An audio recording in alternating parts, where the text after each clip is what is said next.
Good morning. Good morning. Oh no, it's our demolition superhero.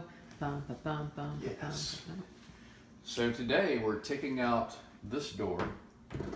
We're going to put a sliding barn door up here that'll cover this opening. It'll also be able to slide over and cover the stairwell opening if we need a little more privacy between the two floors. But because this space where the barn door will rest most of the time is too small, I have to move this doorway down about 3 inches. Yep. And I'm also going to take it from a square top to a curved top. So the arched top here. Reminiscent of our big windows. Yeah. An arched top here as well. And you have to take out the crown molding, take out all of this wood paneling because some of the walls are wood paneling, some of the walls are drywall. Yes. This in the entryway is all paneling.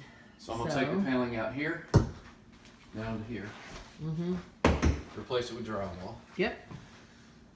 And popcorn party. Yes, popcorn ceiling's coming out. Yay. Just one more space. But that the take hardest part time? is going to be making the arch on top of the doors. So we've got to get on that. And this is what the wonderful laundry room is looking like these days. Yeah. Wait, No, that's not where the potty lies or lays or rests or anything. But we can at least use the washer and dryer. Yeah. So after we get the door moved and the arch installed and all that, then we can finish the walls in the laundry room and then put the floor in, and this will be done. So this is the next step, is moving this door, which precipitates the entire wall being remodeled.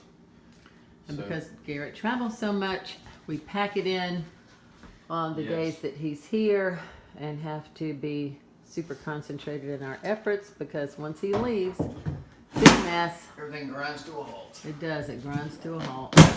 So he always needs an extra set of hands around here, so I'm his trusty assistant. It's really fun. Oh, great. Those things are headed my way. Need a door? Got a door? I adore you. I just adore this idea. All right. Okay, well. Until later. Yeah. Bye-bye.